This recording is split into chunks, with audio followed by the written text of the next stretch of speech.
Little boys playing, watched over by a mom they are too young to remember. And so it's Kira titled, I Johnson's Remember husband, Mommy. Charles, I hasn't remember stopped mommy. Some remembering. days I remember mommy well. He's still grieving, still angry from that night in hospital. I can see the Foley catheter coming from Kira's bedside begin to turn pink with blood. He says doctors told them now 3-year-old Langston's birth would be a routine cesarean section. I just held her by her hands. I said, please, look, my wife isn't doing well. And this woman looked me directly in my eyes and she said, sir, your wife just isn't a priority right now. It wasn't until 12:30 a.m. the next morning that they finally made the decision to take Kira back to surgery. As critical minutes turned into hours, Johnson says he was continually ignored by staff at Cedars-Sinai Hospital in Los Angeles as Kira's health continued to suffer.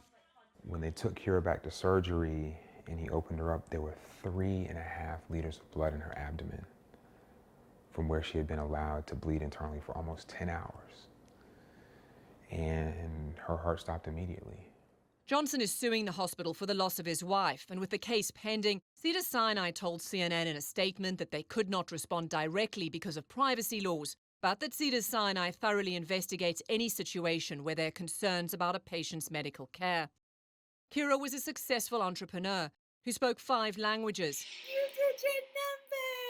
This is video she recorded teaching her firstborn son to speak Mandarin. This was a woman who could fly planes and skydive, seemed invincible to her family, which is why her death is so much harder to understand. That's when I started to do the research for myself, and I realized that, oh my gosh, we are in the midst of a maternal mortality crisis that isn't just shameful for American standards, it is shameful on a global scale. The charity Every Mother Counts, which was started by supermodel Christy Turlington, works across the world on maternal health, but also in the US. Because America is the only developed country with a rising death rate for pregnant or new mothers. Approximately 700 women in the US die each year. Globally, the comparison is stark. More mothers die in childbirth in America than they do in Iran, Turkey, or Bosnia-Herzegovina, even Kazakhstan. All have lower maternal death rates. Finally, they took her to the doctor. Lindsay Addario is a Pulitzer Prize-winning war photographer who's documented the deaths of women in childbirth around the world in the same way she tackles a war zone. It's almost more heartbreaking because I think when I go to war, I kind of know what to expect.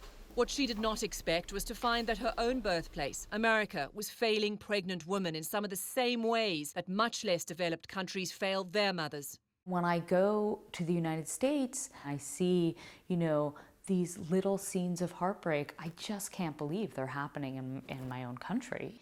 It's almost harder. Every Mother Counts says many of their deaths are because of an unequal healthcare system and systemic racism. Public health experts warn this crisis is not just affecting poor or sick moms, but also healthy, college-educated African-American women.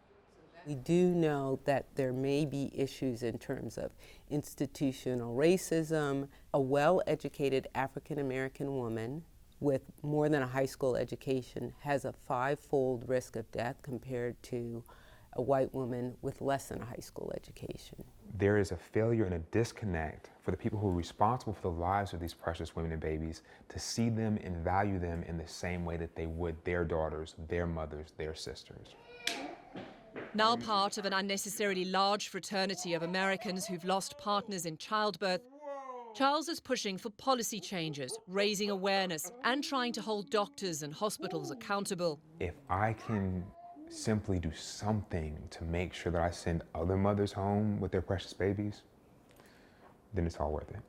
And he's raising his sons, teaching them about their mother. What I try and do is just wake up every day, make mommy proud, repeat. When did you get so good? Robin Curnow, CNN, Atlanta. Good job, bud. Y'all did good, man. That was a good grab. I didn't think